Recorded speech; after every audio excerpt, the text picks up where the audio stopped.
80 WPM की speed से dictation start होगी 3 सेकंड बाद।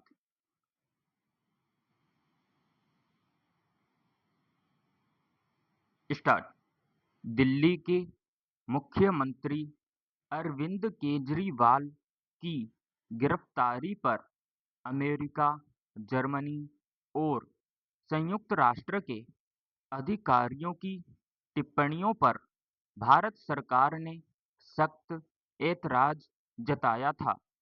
अब विदेश मंत्री ने अंतर्राष्ट्रीय समुदाय को आगाह किया है कि उन्हें भारत के आंतरिक मामलों में हस्तक्षेप से परहेज करना चाहिए, नहीं तो इसका बहुत कड़ा जवाब मिलेगा। आम तौर पर अपेक्षा की जाती है कि हर राष्ट्र दूसरे राष्ट्र की संप्रभुता का सम्मान करे और उनके आंतरिक मामलों में दखल देने से परहेज करे, मगर अक्सर देखा जाता है कि कमजोर देशों के मामलों में ताकतवर देश हस्तक्षेप करने का प्रयास करते हैं। इसी आदत के चलते जर्मनी, अमेरिका और संयुक्त राष्ट्र के अधिकारियों ने भारत सरकार को लोकतांत्रिक मूल्यों का पाठ पढ़ाने की कोशिश की थी।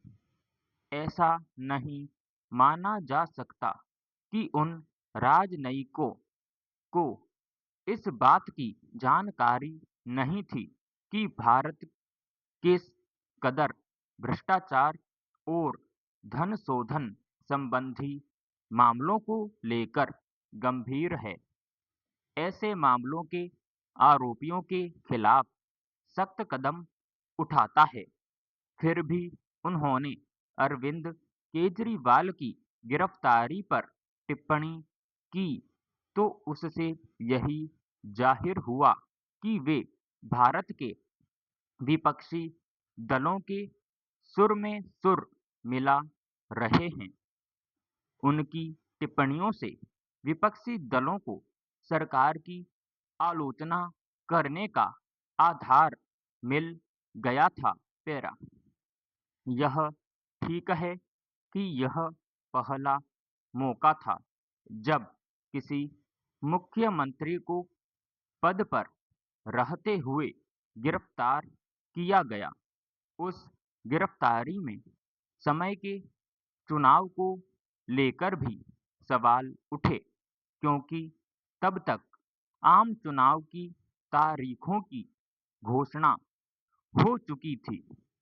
इस तरह चुनाव में सभी राजनीतिक दलों को समान सुविधाएं और अवसर उपलब्ध कराने का सैद्धांतिक पक्ष बाधित नजर आने लगा, मगर इस पर नजर रखने और कार्रवाई करने का अधिकार भारत के निर्वाचन आयोग और अदालतों को है, न कि संयुक्त राष्ट्र अमेरिका या जर्मनी के किसी राजनयिक को।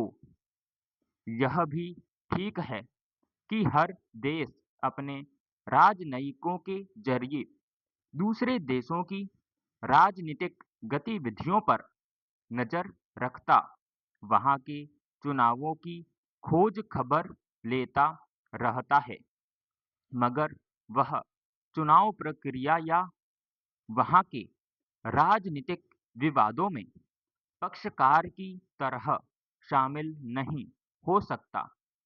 वैसे भी अमेरिका, जर्मनी और संयुक्त राष्ट्र पर अनेक बार सवाल उठते रहे हैं कि वह अपने मित्र राष्ट्रों में हो रहे मानवाधिकारों के उल्लंघन तक पर चुप्पी साधे रहते हैं।